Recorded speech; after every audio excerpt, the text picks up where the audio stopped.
അപ്പോൾ രാവിലത്തെ ജോലിയെല്ലാം കഴിഞ്ഞതിന് ശേഷം ഉച്ചക്കത്തേക്കുള്ള ജോലികളിലേക്ക് തുടങ്ങുവാണ് കേട്ടോ. അപ്പോൾ കാപ്പൂടി കഴിഞ്ഞിട്ട് എന്ത് കറി വെക്കും എന്നുള്ളതാണ് അടുത്ത ചിന്തയെന്ന് വെച്ച് കഴിഞ്ഞാൽ, അപ്പോൾ രസം വെക്കാമെന്ന് വിചാരിച്ചു. രസവും ചമ്മന്തി ഇയാളെ ഇതിൻ്റെ ടേബിളിൻ്റെ പുറത്തിരുത്തിയിട്ടാണ് ഞാൻ ഈ ജോലിയെല്ലാം ചെയ്യുന്നത്. അപ്പോൾ രസത്തിനായിട്ടുള്ള കൊച്ചുള്ളി വെളുത്തുള്ളി എല്ലാം ഞാൻ അരിഞ്ഞു അപ്പുറത്തോട്ട് തിരിഞ്ഞ് നിൽക്കത്തിന് ആൾ തട്ടയിലിരുന്ന നല്ല ജീരകം എടുത്ത് ജാറിനകത്ത് മൊത്തം ഇട്ടിട്ടുണ്ട്. എനിക്ക് ഇരട്ടിപ്പണി. അപ്പം ചട്ടി ചൂടായപ്പോഴത്തേനും അതിനകത്തേക്ക് തക്കാളിയൊക്കെ ഇട്ട് വഴറ്റി, അതുപോലെ തന്നെ നേരത്തെ പൊളിച്ച് വെച്ചിരിക്കുന്ന വെളുത്തുള്ളി അതെല്ലാം ഞാൻ ചതച്ചെടുത്ത് വെച്ചിട്ടുണ്ട്. അപ്പോൾ അതൊക്കെ ചേർത്ത് രസമൊക്കെ ഉണ്ടാക്കി മാറ്റി വെച്ചു. അപ്പോൾ ചോറ് വാർന്നത് എടുത്ത് സ്റ്റൗവിൻ്റെ പുറത്ത് വെച്ച് ഒന്ന് മുരിക്കാറുണ്ട്. കാര്യം അതിനടിക്ക് വെള്ളം കിട്ടാതിരിക്കാനാണ് കേട്ടോ.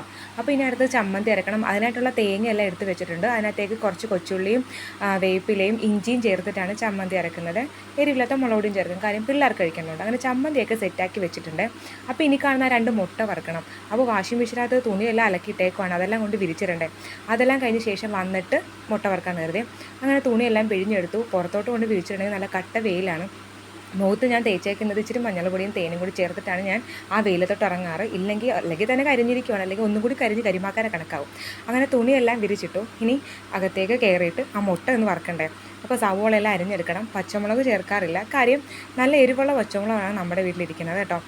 നല്ല ഉണ്ട പച്ചമുളക്, അത് ഭയങ്കര എരിവാണ്, അതുകൊണ്ട് ഇതിനകത്ത് ഞാൻ ചേർക്കുന്നില്ല. പിള്ളേർക്ക് എരിയുന്നെന്ന് പറഞ്ഞാൽ പിന്നെ അതുകൂടി കഴിക്കത്തില്ല. അങ്ങനെ മുട്ടയൊക്കെ വറുത്ത് വെച്ചു. 2 മുട്ടയും ഞാൻ വറുത്ത് വെച്ചിട്ടുണ്ട്. എന്നിട്ട് ചോറ് കൊടുക്കണം. താമസിച്ചിന് ചോറ് കൊടുക്കണം. ചോറ് കൊടുത്തിട്ട് അവളെ ഉറക്കണം. ഇയാൾ ഉറങ്ങിക്കഴിഞ്ഞ് മാത്രമേ എനിക്ക് ആഹാരം കഴിക്കാൻ പറ്റുള്ളൂ.